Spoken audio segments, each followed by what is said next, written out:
जनपद बिजनौर में गुलदार से होती लगातार मौतों पर भी मार्मी प्रमुख चंद्रशेखर गुरुवार को बिजनौर पहुंचे और कलेक्ट्रेट पर धरना प्रदर्शन किया। उन्होंने कहा कि जनपद बिजनौर में 25 से ज्यादा लोगों की जान जा चुकी है, लेकिन सरकार व प्रशासन कोई सुध नहीं ले रहा। चंद्रशेखर ने आगे कहा कि यदि यही घटना किसी नेता, किसी अधिकारी, व्यापारी के साथ होती तो काम हो जाता, लेकिन ये घटना मजदूरों, किसानों के साथ हुआ था। चंद्रशेखर ने कहा, मुझे बहुत तकलीफ हुई। किसी ने अपनी बेटी, किसी ने अपना बेटा, भाई, पति पत्नी को गुलदार दुर्घटना में खो दिया। चंद्रशेखर ने कहा, हम मांग उठाते हैं कि 25 लाख रुपए का मुआवजा मृतकों के परिवारों को दे।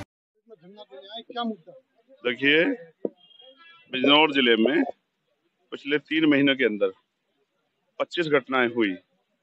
मैं गांव में मीटिंग करने गया, वहां की महिलाओं ने मुझे बताया कि गुलदार आज भी आता है, और जब हम पुलिस से शिकायत करते हैं, पुलिस कहती है कि यहाँ से आप जगह छोड़ो, कहीं और चले जाओ।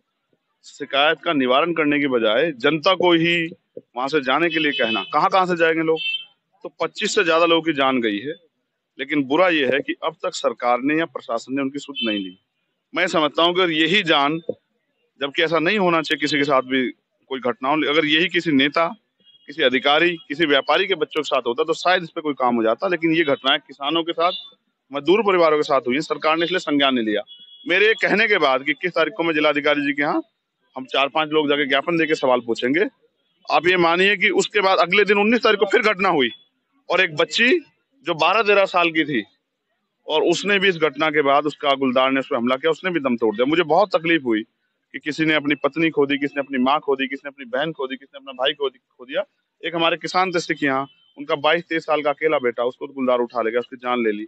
उस बाप से पूछो, उन माओ से पूछो जिन्होंने अपने 10-10 साल के बच्चे खोए हैं, और सरकार और पुलिस और एडमिनिस्ट्रेशन शांत बैठा है। मुझे ऐसा लगता है कि मेरे जैसे लोगों को यही राजनीति करनी चाहिए कि उनकी आवाज उठाएं, और हमने यहाँ मांग उठाई है कि 25 लाख रुपए का मुआवजा प्रत्येक परिवार को मिले।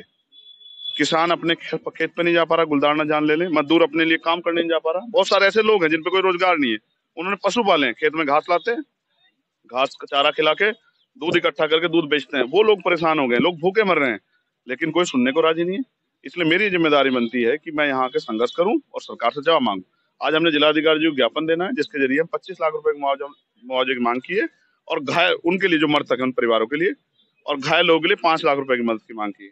और मेरा प्रयास है कि वो जो पूरा क्षेत्र है उसमें सुरक्षा का माहौल बनना चाहिए। अगर जनता सुरक्षित नहीं, जनता टैक्स देती है, फिर अधिकारी कर्मचारियों से सवाल होंगे, और अधिकारी कर्मचारी सवाल से भाग नहीं सकते। अब तो मैं यही हूँ ना। अगर जिलाधिकारी महोदय कहते हैं मैं बेबस हूँ, सरकार नहीं चाहती, तो फिर हम इसको प्रदेश स्तरीय आंदोलन बना के हर जिला मुख्यालय पे आंदोलन कराएंगे, और अगर उससे भी काम नहीं चला तो लखनऊ में जाके विधानसभा घेराव करेंगे। लेकिन हर कीमत पे नगीना, बिजनौर के रहने वाले लोगों की जीवन सुरक्षा करना हमारी जिम्मेदारी। इस लड़ाई को हम लड़ेंगे। 2024 के लिए क्या तैयारी है आपकी? देखिए, ये जनता की लड़ाई लड़ना, जनता की आवाज बनना, यही मेरी लड़ाई है। इसको मैं 2024 में भी लड़ रहा हूँ, आज 2023 में। आप गठबंधन से लड़ेंगे कि अपनी आजाद समाज पार्टी से लड़ेंगे? मेरा जनता से गठबंधन हो गया है, हम जनता के गठबंधन से लड़ेंगे, और बाकी अभी तो बहुत कुछ बाकी है।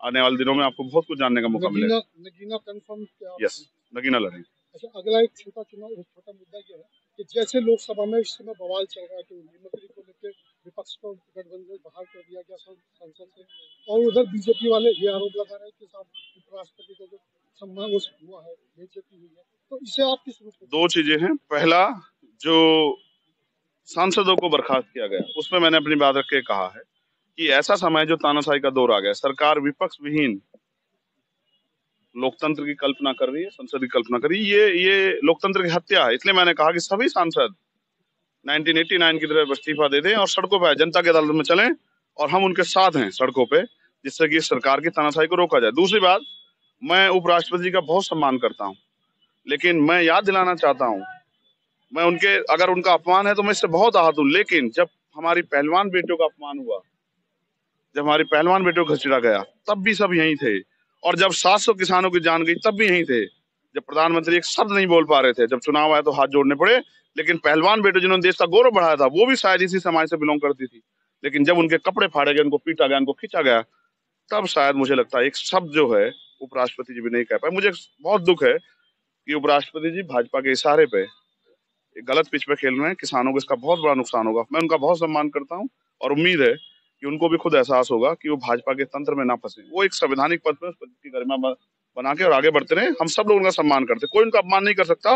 वो बहुत प्रतिष्ठित व्यक्ति हैं और समाज में और देश में उनका बहुत सम्मान। लेकिन आज वो बीजेपी के इशारे पे जो कर रहे हैं, इससे नुकसान होगा। जनता देख रही है कि किसानों की लाशों पे हंसने वाले भाजपा के लोग, पहलवान बेटियों के अपमान पे हंसने वाले भाजपा के लोग आज अपने आप कितना गौरवान्वित महसूस कर रहे हैं। तो इसलिए ये सब चीजें 2024 से जुड़ी हुई चीजें हैं, लेकिन जनता समझदार है। अभी आपने मायावती जी के लिए परिवारवाद पे सवाल किया कि उन्होंने आकाश आनंद को बना के परिवारवाद को बढ़ावा दिया। नहीं, मैं परिवारवाद की बात नहीं कर रहा हूँ। बेसिकली काशीराम साहब ने जो तैयार किया था विचारों का आंदोलन, वो कमजोर वर्गों का संयुक्त आंदोलन था। आपने उससे कमिटमेंट किए थे। नेता की ताकत होती है उसका कमिटमेंट, उसका स्टैंड।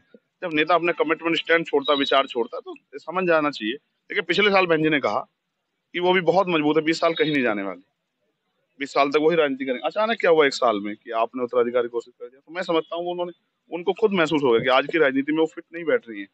और चंद्रशेखर आजाद को रोकने के लिए जितने प्रयास कर लो, मैं इससे नहीं घबराता हूँ। मैं उनका धन्यवाद देता हूँ और मैं उनसे कहूंगा कि वो आराम करें। उनके हम चंद्रशेखर और बहुत सारे लोग देश में निकले हुए हैं जो भारतीय संविधान की भी रक्षा करेंगे, लोकतंत्र की भी, और प्रयास करेंगे कि भाजपा के इस गुंडा राज को खत्म किया जाए। धन्यवाद।